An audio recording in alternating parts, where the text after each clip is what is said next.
దుబ్బాకలో బీజేపీ ఆవిర్భావ దినోత్సవం. భారతీయ జనతా పార్టీ ఆవిర్భావ లక్ష్యాన్ని సాధించడంలో ప్రతి కార్యకర్త నిరంతరం కృషి చేయాలని బీజేపీ రాష్ట్ర కార్యవర్గ సభ్యుడు అంబటి బాలేష్ గౌడ్ అన్నారు.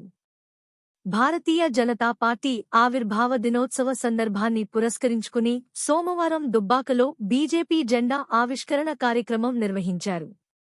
పార్టీ దుబ్బాక మున్సిపల్ విభాగం అధ్యక్షుడు శ్రీకాంత్ యాదవ్ పార్టీ జెండాను ఆవిష్కరించారు.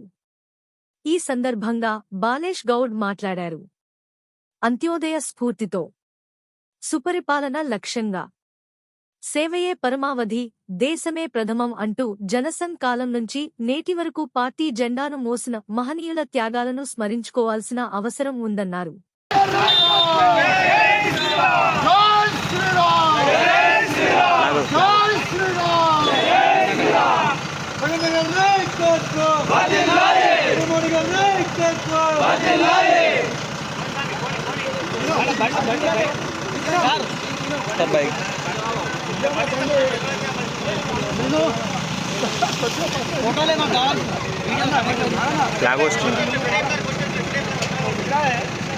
దగ్గర